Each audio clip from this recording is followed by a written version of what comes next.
Après des décennies de croissance à 2 chiffres, il semble que le dynamisme de l'économie chinoise soit bel et bien en train de s'essouffler. C'était déjà ce qu'annonçaient les économistes occidentaux il y a 10 ans, mais cette fois la situation est différente. Alors que la crise sanitaire reste encore mal contrôlée, plus encore depuis l'apparition du variant Omicron, voilà que l'un des secteurs les plus importants du pays, l'un des piliers de l'insolent développement économique chinois, se révèle en réalité un colosse aux pieds d'argile.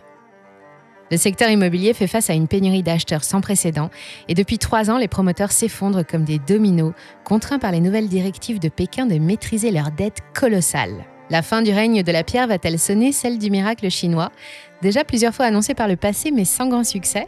Qu'entendent les experts lorsqu'ils parlent de ralentissement économique et quelles pourraient être les conséquences sur la finance mondiale ? Aujourd'hui, nous repartons pour la Chine afin de répondre à toutes ces questions. Pas besoin de passe sanitaire, mais une petite formalité néanmoins si vous souhaitez soutenir notre chaîne, pensez à vous abonner. Cela vous permettra également de ne manquer aucune de nos vidéos. Bienvenue sur Money Radar.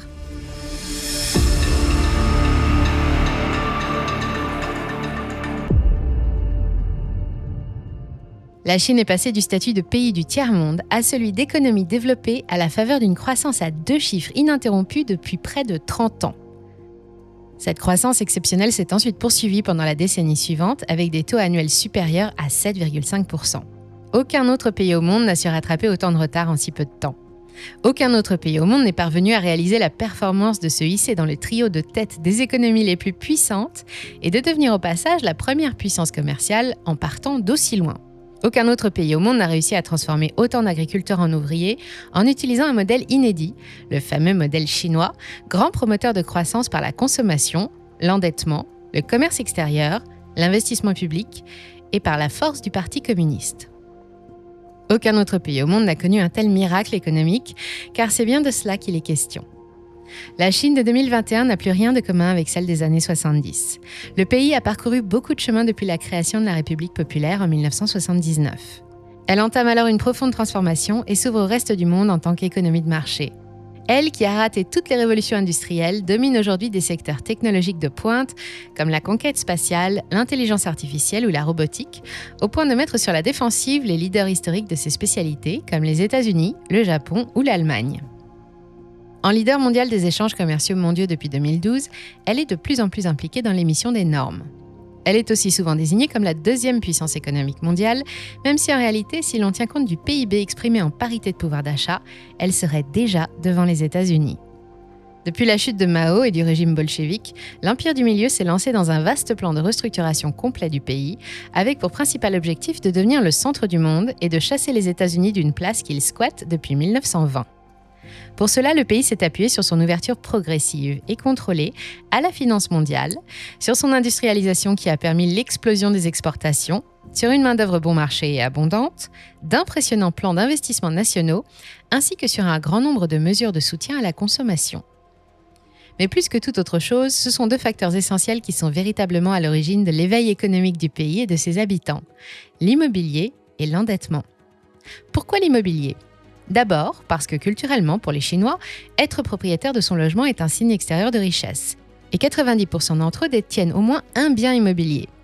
Ensuite, parce que les marchés de capitaux étant particulièrement contrôlés par Pékin, la population ne dispose pas de beaucoup d'autres choix pour placer son argent. C'est l'emprunt d'État, les obligations émises par les grosses sociétés ou l'immobilier. C'est également une excellente façon de conserver l'argent des Chinois en Chine. On parle d'un marché de plus de 52 000 milliards de dollars. En utilisant le crédit et l'accès à la propriété comme outil numéro 1 d'amélioration du niveau de vie, Pékin a encouragé les particuliers et les entreprises privées à s'endetter. Et pendant que sa population se laissait porter par les discours encourageants du parti et par des indicateurs économiques exceptionnels, les promoteurs immobiliers se sont transformés en mastodontes multicartes, soutenus par la 3e plus grosse banque du monde, la China Construction Bank. Pendant 3 décennies, ils ont alimenté les marchés de l'emploi en continu et multiplié les opportunités d'affaires dans lesquelles se sont engouffrés des milliers d'entreprises chinoises, contribuant en masse à l'insolente croissance du pays.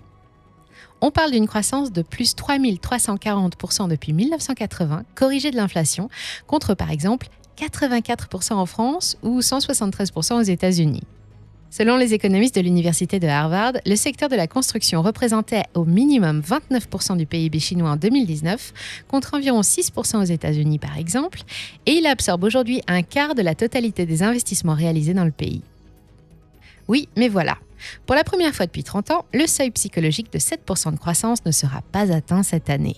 Bien que plusieurs autres facteurs plus transitoires comme les pénuries ou la crise sanitaire pèsent lourd actuellement sur l'économie chinoise, la source de ce ralentissement est en réalité bien plus profonde.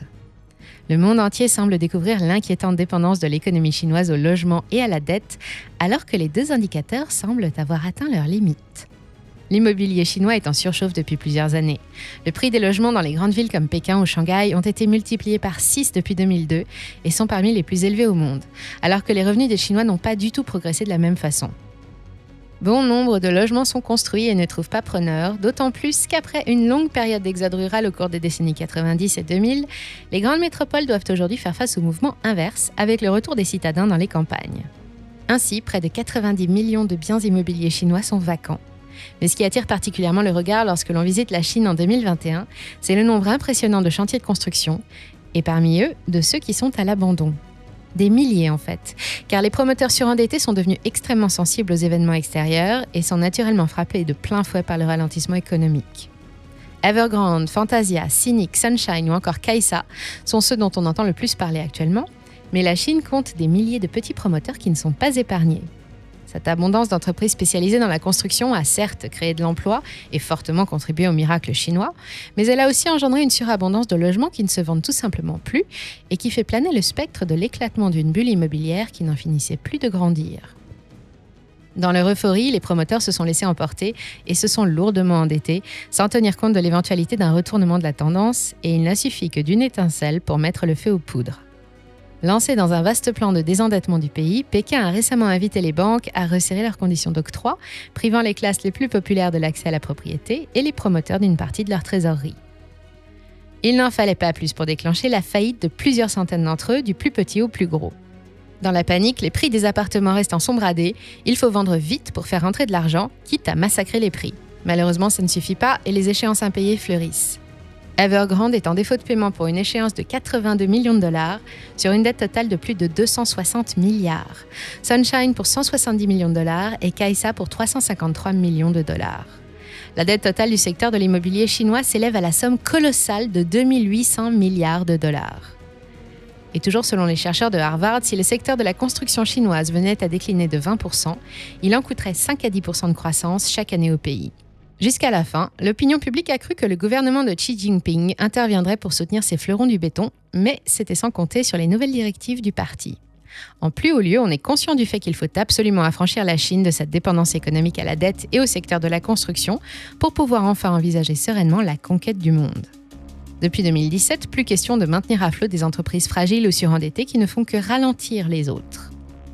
Celles-ci ont été officiellement sommées de contrôler leur endettement et de le ramener à 70% de leurs actifs.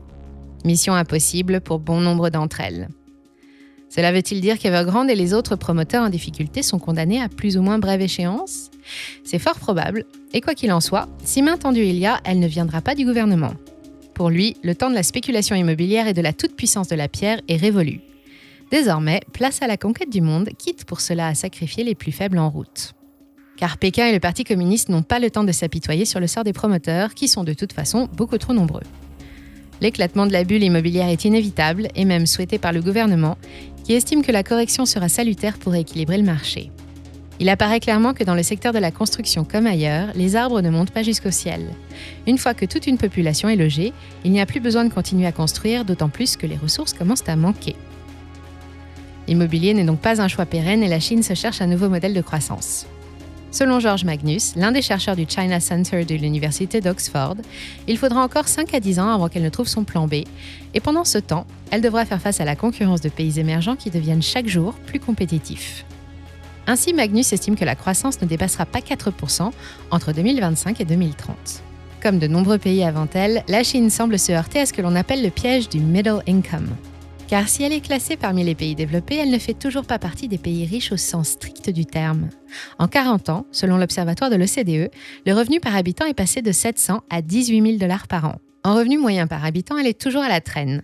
Et avec un coefficient de Gini à 0,47, les inégalités ne cessent de se creuser. En 35 ans, la part du revenu national capté par 10% des Chinois les plus riches est passée de 27 à 41%, et le pays n'a jamais autant compté de milliardaires qu'aujourd'hui, même après la pandémie.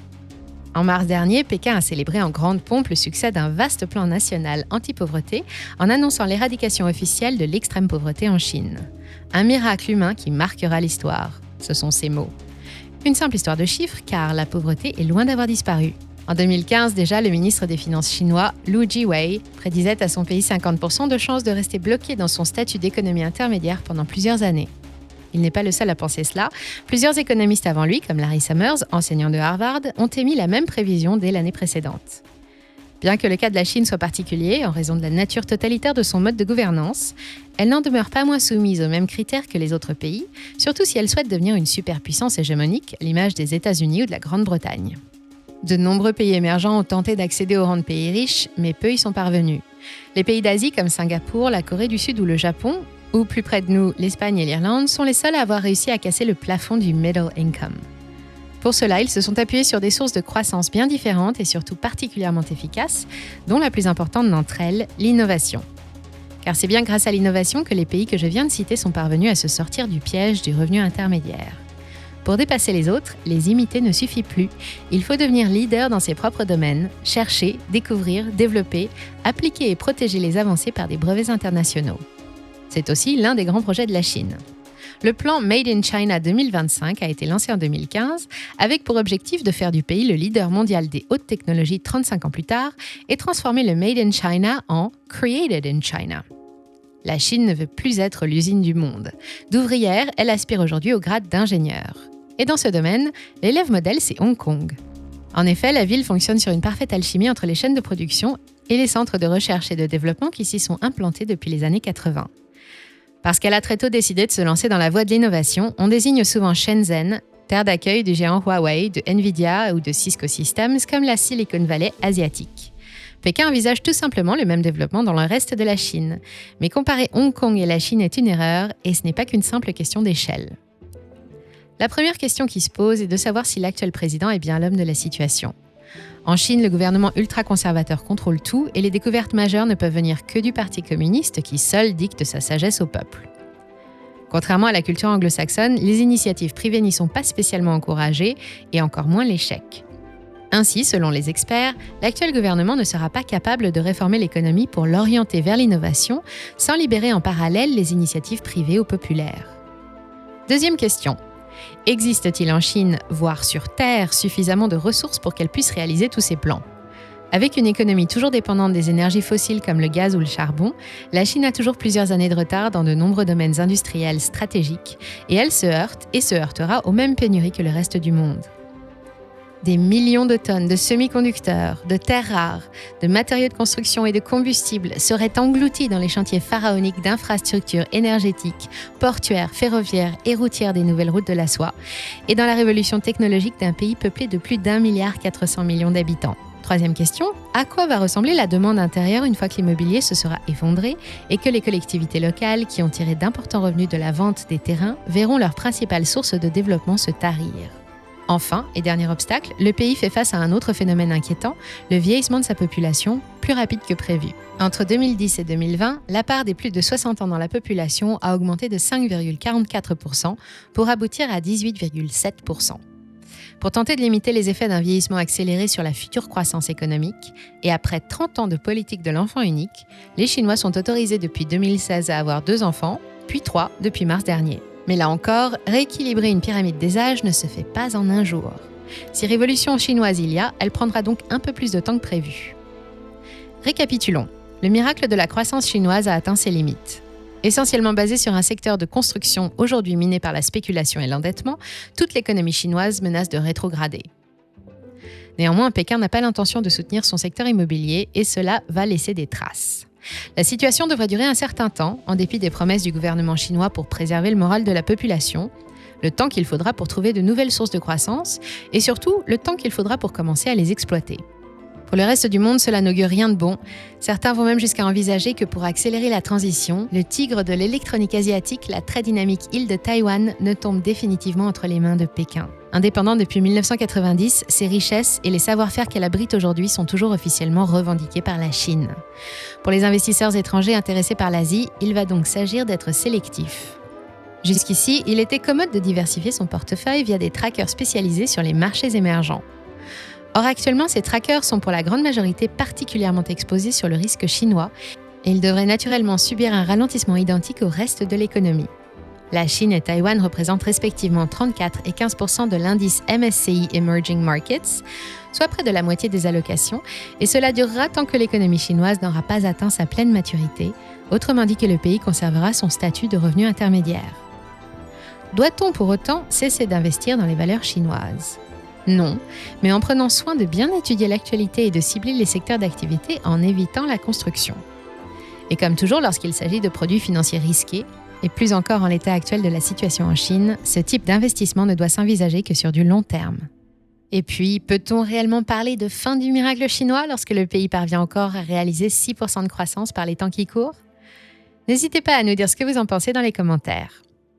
Pour en apprendre plus sur les origines de la faillite du géant Evergrande, n'hésitez pas à aller voir ou revoir la vidéo que nous avons mise en ligne il y a quelques semaines à ce sujet. Vous trouverez également dans le descriptif un lien vers une autre de nos vidéos, consacrée cette fois aux objectifs de la Chine en Afrique, un continent transformé en véritable laboratoire de développement du soft power chinois. N'hésitez pas à nous faire part de toutes vos remarques dans les commentaires, et pour encore plus de proximité, rejoignez-nous aussi sur Twitter et Telegram. Si notre vidéo vous a plu, cliquez sur j'aime et partagez. Enfin, n'oubliez pas que le meilleur moyen de soutenir notre chaîne et d'être sûr de ne rien manquer, c'est de vous abonner. Merci encore pour votre fidélité. C'était Money Radar, on vous dit à très bientôt.